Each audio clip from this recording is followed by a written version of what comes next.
I named him, and, well... It was one of the most painful and freeing things I have ever done. The Never-Ending Story tells the tale of two boys who must save the universe from the encroaching darkness of unbelief and grief. The whole universe is saved in that story by a young boy who screams his deceased mother's name into a seething void, naming the childlike empress in the story, and also giving his mother's name a legacy that would live on. All of you will experience grief at some point in your life. It's inevitable. And it's not unique in that how each person experiences grief is as unique as all the different people who are experiencing it themselves.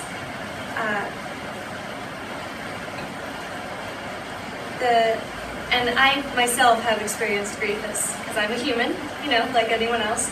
And today I'm going to talk about Miss R.D. Patil's TED Talk, The Different Paths of Grief, my story of grief, and how I hope that you can be more welcoming of how whatever ends up being cathartic to you in your own journeys. In her TED Talk, The Different Paths of Grief, she tells the story of how she lost her own mom when she was 17 years old, and how this experience taught her about her own grief and the grief of others.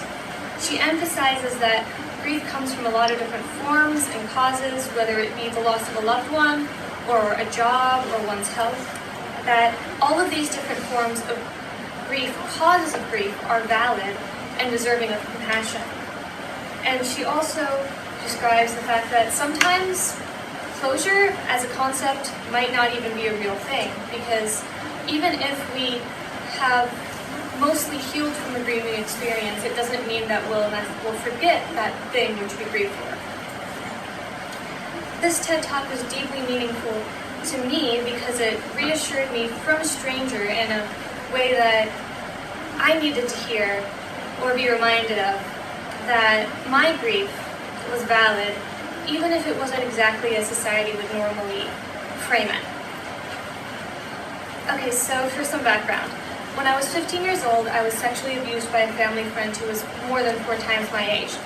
He took advantage of the fact that I had autism and didn't know I could say no to an adult, and also the fact that I was living back with my birth mom after coming out of foster care. And this led to a pregnancy that I lost at about 7 to 9 weeks.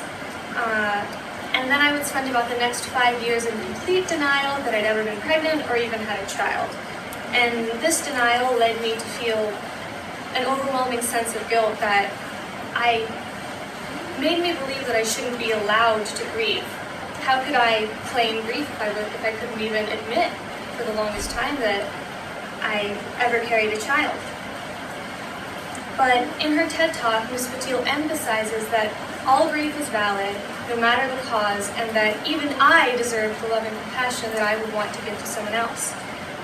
2 people who came beside me in my journey of grief who really helped me to be able to face it were my pastor's wife, who's also a great friend of mine.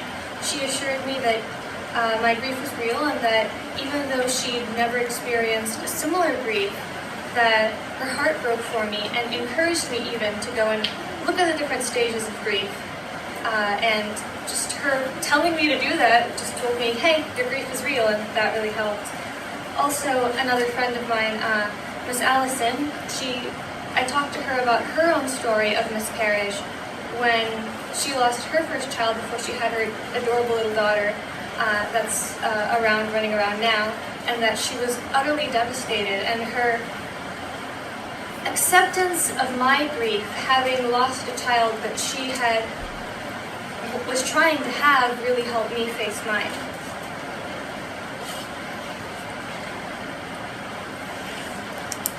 And allowed me to do something that I, for the longest time, kind of felt I needed to do, but was afraid to do or ashamed to do, and that was name my son. Because to me, even if he never lived outside of my body, he was still a human, he was still a person. So I got to name him, and I named him Oscar Frodo Humphrey, and that was a very powerful thing for me.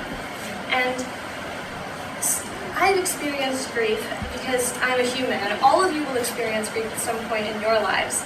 And however you choose to face it, that's great. Don't beat yourself up for it. If you want to build a funeral pyre, put mementos of that which is lost and set it on fire in the ocean like a Viking, go ahead. There was even a woman who was grieving the loss of her cremated leg, or her leg, so she had it cremated and the ashes returned to her. The only thing I will state though is that if you are struggling with thoughts of self-harm or suicide, please do seek help. There are actually some campus health information cards right on that exit sign over there. Like when you're leaving the door, I didn't put them there, but they're there. So please don't be afraid to reach out. I'm sure, you know, a lot of our professor would help you get connected to resources if you need. So please don't be afraid and embrace your grief, whatever that means. So I named him, and it was one of the most painful, powerful, and beautiful things that I have ever done. And as you will all experience grief, when you come alongside someone, you also need to remember to give them the same compassion that you would want given to you. And don't judge yourself or judge them. Just love them and treat them with compassion. I named him, and while it won't save him in the same way it saved the childlike empress, it might just save me. And that's a beautiful thing.